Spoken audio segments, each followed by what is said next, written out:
என்னோட பண்ணைக்கான தேவையான நாட்டுக்கோழி குஞ்சுகளை வாங்கிறதுக்காக நான் இன்றைக்கி ராணிப்பேட்டை சந்தைக்கு வந்து இருக்கிறேங்க. ராணிப்பேட்டையில் பார்த்தீங்கன்னா ஒவ்வொரு வாரமும் வெள்ளிக்கிழமை தோறும் சந்தை நடக்குங்க. ஒரு பக்கம் பார்த்தீங்கன்னா கோழி குஞ்சுங்கள்லாம் வைப்பாங்க, மறுபுறம் பார்த்தீங்கன்னா ஆட்டு சந்தை நடக்குங்க. என்னோடக்கு வந்து தேவையான நாட்டுக்கோழிகள் தாங்க நான் வாங்கணும்னு முடிவு பண்ணேன். இங்கே என்னென்ன கோழி குஞ்சுகள் இருந்துச்சு பார்த்தீங்கன்னா நாட்டு மற்றும் கின்னி கோழி, வான் கோழி, கடாக்நாத்து, சோனாலி, பொந்தை, இந்த மாதிரி பல்வேறு ரகமான கோழி குஞ்சுகள்லேருந்து பெரிய பெரிய சேவல், முட்டை வைக்கிற கோழி வரைக்கும் இங்கே இருந்துச்சுங்க. இங்கே பெரும்பாலும் பார்த்தீங்கன்னா தருமபுரி, சேலம் பகுதியில் இருந்தாங்க அதிக அளவு வியாபாரி வராங்க. அவங்க எல்லாருமே எடுத்தாரது பார்த்தீங்கன்னா எல்லாமே சிக்ஸ் தாங்க எடுத்தாருவாங்க வியாபாரிங்க. விவசாயிங்க என்ன பண்ணுவாங்கன்னா பெரிய பெரிய சேவலுங்க அந்த மாதிரி ஐட்டம் வந்து விவசாயிங்க எடுத்தாருவாங்க. இங்கே வந்து ரொம்ப நம்ம கவனித்து தாங்க வாங்கணும். ஏன்னா கொஞ்சம் நம்ம ஏமாந்தாலும் நம்ம வந்து உதவாத நம்ம தலையில் கட்டிடுவாங்க.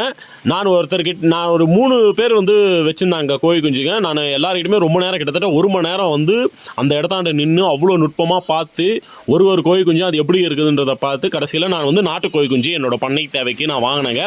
மொத்தம் 30 ஜோடி வாங்கினேங்க. ஆக்சுவலாக நான் வந்து 100 கோழி குஞ்சு, அதாவது 50 ஜோடி வாங்கலான்னு தான் வந்தேன். ஆனால் இந்த வாட்டி பார்த்திங்கன்னா போதிய வரத்து இல்லாதனால விலை அதிகமாக இருக்குதுங்க. பத்தாத்துக்கு வந்து பார்த்திங்கன்னா மழை காலம் நெருங்க கொஞ்சம் வரத்து குறையும்னாங்க. சரி, அதனால் 30 ஜோடி ஆக்கிட்டாங்க. விலை அதிகமாக இருந்துச்சு. இங்கே பொதுவாக பார்த்தீங்கன்னா நாட்டுக்கோழி குஞ்சுகள் வந்து பார்த்திங்கன்னா 200லேருந்து 350 ரூபா வரைக்கும் ஜோடி சொல்லுவாங்க. அது நம்மளோட திறமையை பொறுத்து நம்ம பேரம் பேசி வாங்கினாங்க. நான் வந்து என்னோடய தேவைக்கான 30 ஜோடி நாட்டுக்கோழி குஞ்சுங்களை வாங்கிக்கிறேங்க. மொத்தமே பார்த்தீங்கன்னா அது நாள் பார்த்தீங்கன்னா 15லேருந்து 20 நாள் ஆன குஞ்சுகள் தாங்க நான் வாங்கினேன்.